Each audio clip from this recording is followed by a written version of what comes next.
RTV6, Indianapolis This Week. Thank you for joining us for Indianapolis This Week. We're right now on Twitter. Join the conversation at Indy This Week.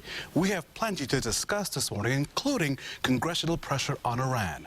And I go one-on-one with Sylvia Matthews-Burwell, the Health and Human Services Secretary, to talk about the future of the Affordable Care Act and Indiana's HIP 2.0 program.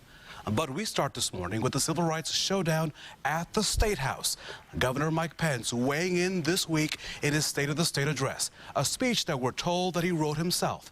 The governor giving the indication that after months of listening to voices around the state about expanding civil rights protections to the LGBT community, that his position on this is on the side of religious freedom.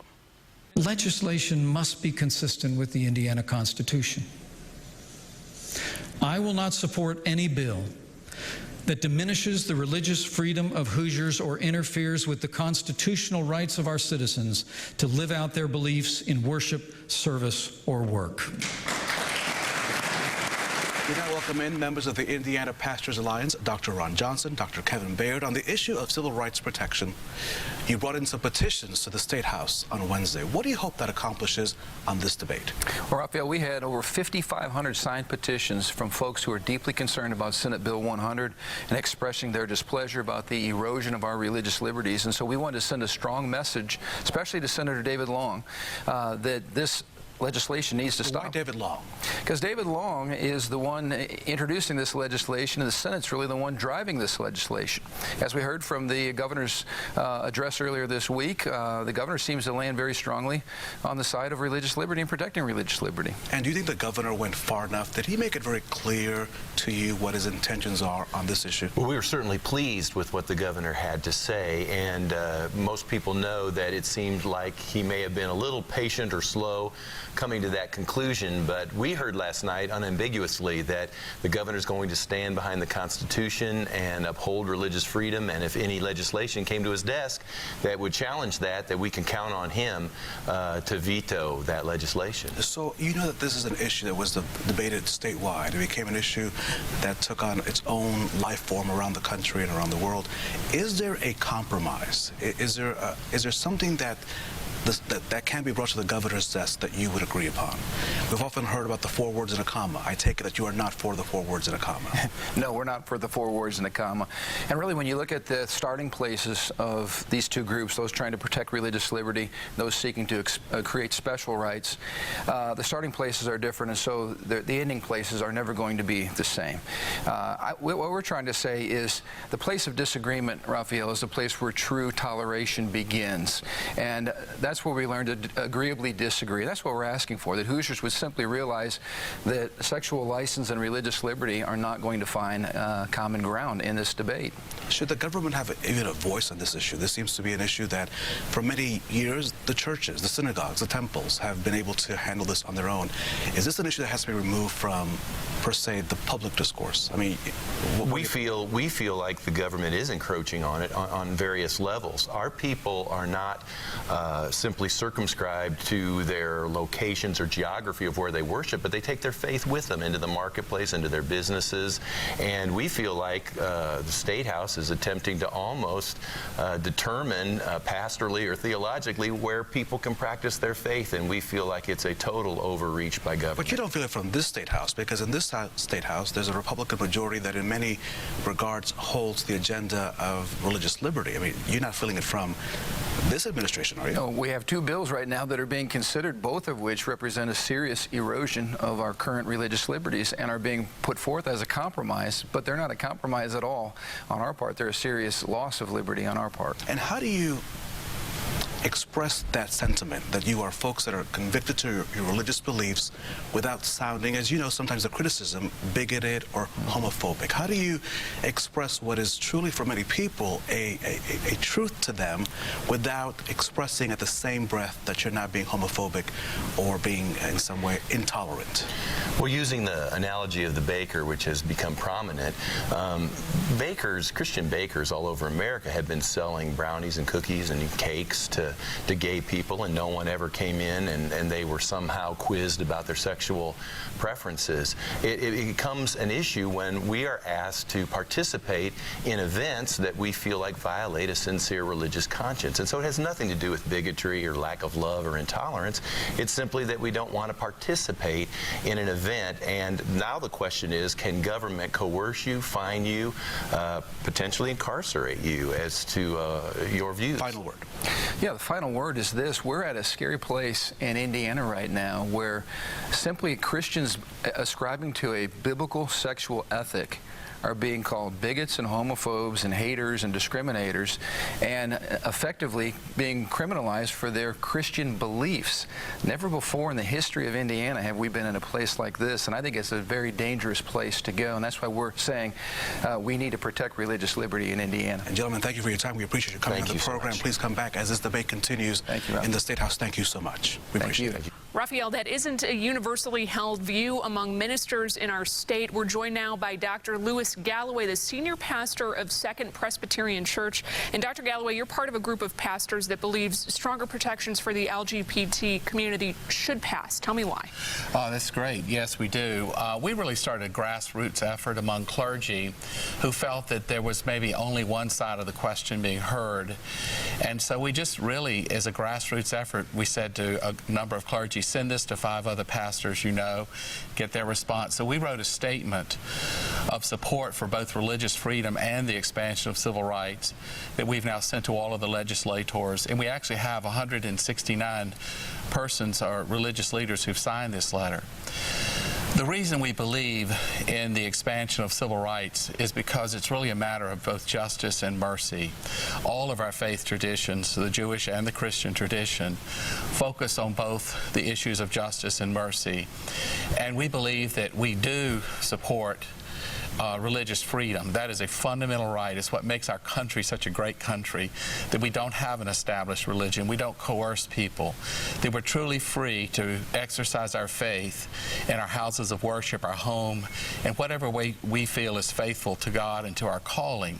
So among our group, we have many different ideas and ways of acting, but we believe that the most faithful witness we can make to our faith traditions is not so much by discriminating against people, but by really living as servants in the world, practicing the grace of hospitality.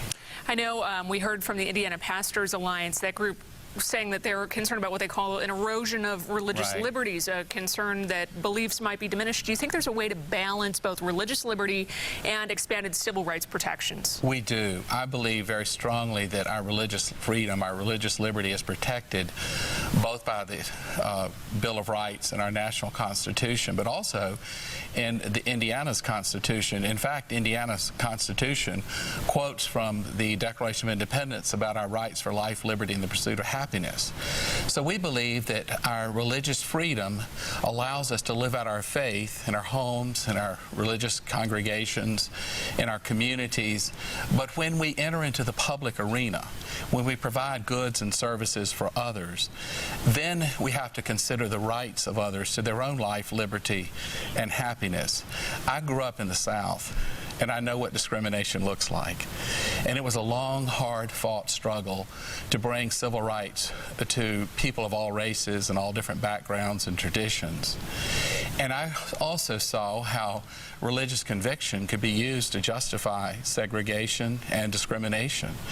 And we respect different viewpoints, but when a person of faith enters the public arena to provide housing or jobs or public services such as a business, then we have to serve everyone.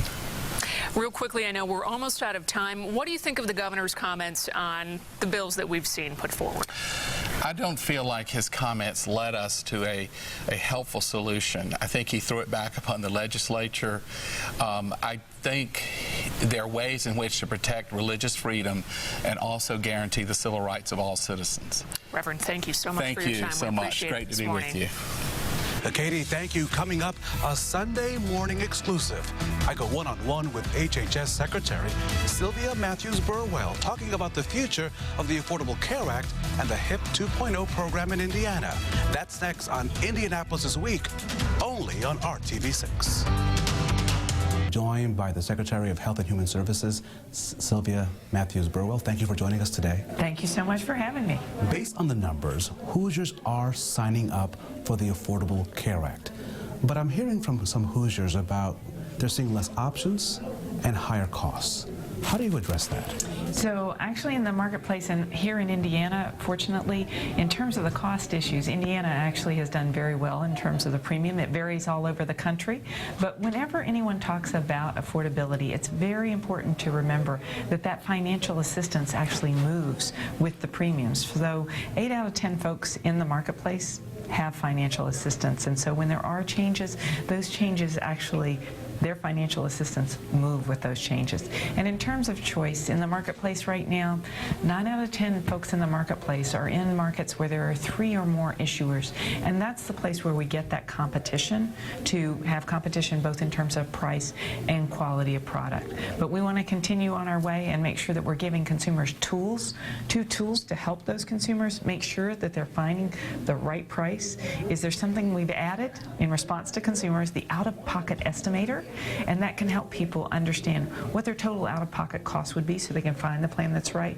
The other thing is we've beta testing something where people can search for their providers. So you can look up a plan and then see if the provider you're interested in terms of those issues of making sure that if there are people you want to be covered in your plan, that you can find that. Congress has spoken multiple times on the Affordable Care Act, 50 times in fact, looking for ways to repeal this law. Will this law be around in 2017? Because people are really confused as they hear the arguments in Washington about whether it will be repealed or whether it will stay. How much confidence can I have that in 2017 I won't be scrambling, or that Hoosiers will not be scrambling to find insurance that they already have today? So I think the confidence that people can gain is the confidence that so many Americans across this nation do not believe that pre-existing conditions should keep you off of your insurance. I just spent time with consumers from this state and talked about various examples of what was happening to them before the Affordable Care Act. And everybody knows someone who's had cancer or has asthma or diabetes or some other condition, and whether it's that issue of pre-existing conditions not keeping you off, which is fundamental to the Affordable Care Act, or the idea that your child can stay on your plan until 26, or the almost 18 million folks that are no longer uninsured in the nation. When we talk about the substance of what this is, these are things in terms that the American people believe are part of the fabric of how we do health care in this nation. And so my confidence comes from the substance of the issue and the fact that I think we know these are things that most Americans believe are very important. Has the program become integral enough or too big to dismantle? They often would say that some banks are too big to fail. So is this program one of those things similar to the banks where there may be changes, but as far as you're concerned, you do not believe there'll be a full repeal? I do not, because I believe it's in the fabric. It's not about its size, it's about its substance and what it means. The things I just outlined in terms of those benefits to people who had employer-based care. For many people who have employer-based care, many don't even realize that now you can have a lot of preventative tests or flu shots or pre-cancer screenings that you can do with no copay, and that's thanks to the Affordable Care Act. So whether it's on the issue of prevention or care that if you need different insurance, that you don't have to worry about those pre-existing conditions, as well as those newly insured. Those are the things that I believe have this woven into the fabric of where we are. Madam Secretary, the federal government did give Governor Mike Pence signed off on the Healthy Indiana plan. There are now calls for your office to stop an evaluation of that plan because there are some criticisms from Congresswoman Susan Brooks, Senator Dan Coates, that the evaluator is biased, and that evaluator being the Urban Institute. Will you stop the evaluation?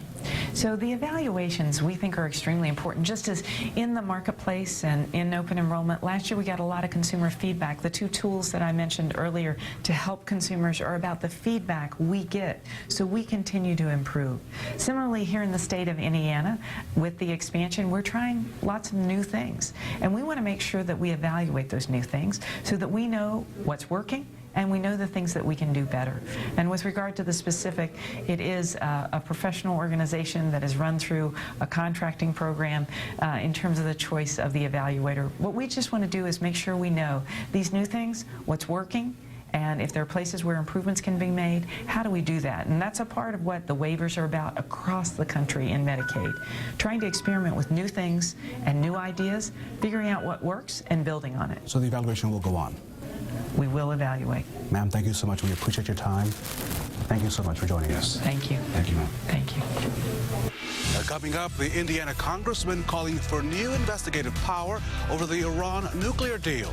You're watching Indianapolis This Week on RTV6. Plenty of snow and bitter cold temperatures coming our way. Our Storm Team 6 and the RTV6 app will keep on top of that. For Katie, Jason, and the entire team, have a great Sunday.